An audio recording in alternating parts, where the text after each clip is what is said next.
Pessoal, então a aula de hoje é sobre noções de probabilidade, né? Então a gente vai ver aqui qual a probabilidade de ocorrer alguns eventos, né?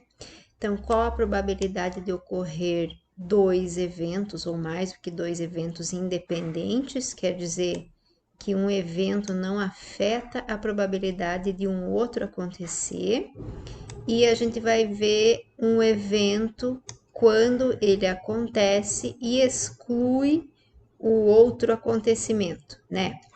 Então, por exemplo, quando que a probabilidade de dois eventos são independentes, não importa, né? Por exemplo, qual a possibilidade de alguém ter um filho do sexo masculino e albino? Então, um evento não exclui a probabilidade do outro acontecer, né?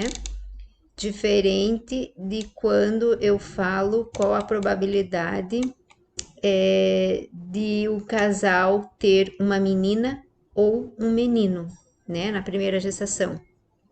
Então, um exclui a ocorrência do outro. Ou vai nascer uma menina ou vai nascer um menino, né? Então, para cada uma dessas probabilidades existe uma regrinha que a gente chama de regra do e a regra do ou, né? Popularmente conhecida como a regra do e a regra do ou. Então, a gente vai ter um exemplo aqui para cada uma dessas regras. Então, um casal heterozigoto para o albinismo deseja saber qual a probabilidade deles terem um filho albino e do sexo masculino. Nem sempre a palavrinha e vai aparecer, né? Eles terem um filho albino do sexo masculino. É a mesma coisa, nem sempre vai ter a palavrinha e, que vai te dizer que é a regra do e, certo? Então vamos lá. Se esse casal é heterozigoto, significa que nos genes dele eles têm as duas letrinhas diferentes, lembram? Azão, azinho, né? Então, tanto o homem quanto a mulher são azão, azinho, heterozigoto, tá? Eu vou dar uma pausa, só um pouquinho. Então, vamos lá. Tanto o homem quanto a mulher são assim, né? Heterozigoto. Então, aqui faz de conta que é ele, e aqui nós temos ela. Azão, azinho, azão, azinho, certo? São heterozigotos para o albinismo, eles têm um gene dominante cada um, eles não têm a doença, eles são normais, mas eles querem saber qual a probabilidade de terem uma criança albina e que esta criança seja do sexo masculino, seja um menino, né? Então, primeiro, o que a gente faz? O cruzamento para saber como que esses filhos aqui serão, né? Então, eu nem vou colocar no quadrinho, porque vocês já sabem, né, que tem que fazer o quadrinho, eu vou fazer sem, só para adiantar aqui. Então, eu vou cruzar azão do pai com azão da mãe, eu vou ter um indivíduo azão, azão. O azão do pai com o azinho da mãe, eu vou ter um indivíduo azão, azinho. Este azinho com este azão, eu vou ter novamente o indivíduo azão, azinho. E este azinho da mãe com este azinho do pai, eu vou ter um indivíduo azinho, azinho, certo? Então, aqui eu tenho as possibilidades de eu ter um filho albino. Então, se eu tiver um azão ou os dois, eu vou ter sempre um filho normal, né? Então, aqui eu tenho 1, 2, 3 filhos normais. 3/4 são normais. Sobrou esse aqui, azinho, azinho, certo? Esse azinho, azinho, eu tenho 1/4 de possibilidade, né? Ou 25% de possibilidade de ser albino, beleza? Agora eu quero saber qual a probabilidade de ter um filho do sexo masculino. Uma coisa que não dá para esquecer, gente, ó, a chance de ter um menino ou uma menina, eu escrevi 2 vezes, menina. A chance de ter um menino ou uma menina em uma gestação é sempre de 50%, né? Porque os homens têm metade dos espermatozoides são X, que junto com o óvulo X, eu tenho uma menina, XX. E a outra metade dos espermatozoides são Y, que junto com o óvulo X, X com Y, eu vou ter XY, um menino. Então, eu não preciso nem fazer conta nenhuma, né? A chance de ter menina ou de ter menino numa gestação é sempre de metade, 50%, ou um meio, né? Então, sexo masculino também, ou sexo feminino, é um meio, certo? Então, eu tenho chance de ser 1/4 albino e um meio de ser do sexo masculino. Na regra do E, eu já deixei aqui também, ó. Na regra do E, a gente multiplica, tá? Multiplica por quê?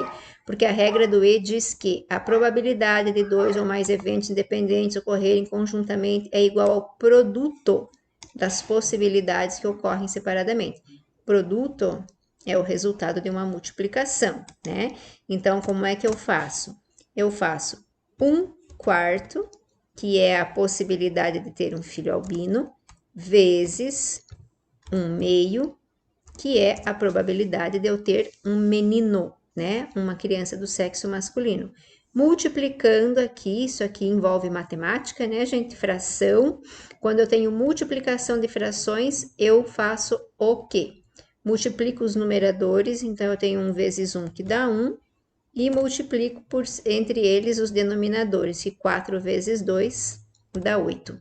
Então, a probabilidade deles terem um filho albino e do sexo masculino é de 1/8, certo?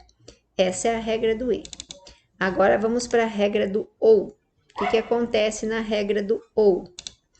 Um casal heterozigoto para o albinismo deseja saber qual a probabilidade deles terem um filho albino ou do sexo masculino.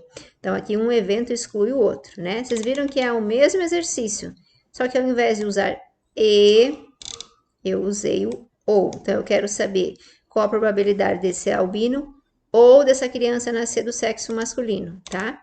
É a mesma coisa, gente. O casal é heterozigoto. Então, o cruzamento é o mesmo, certo?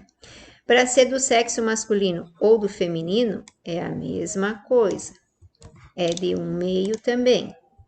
A diferença é que eu estou aqui na regra do ou. Eu quero saber qual a probabilidade dele ser albino ou dele nascer do sexo masculino, certo?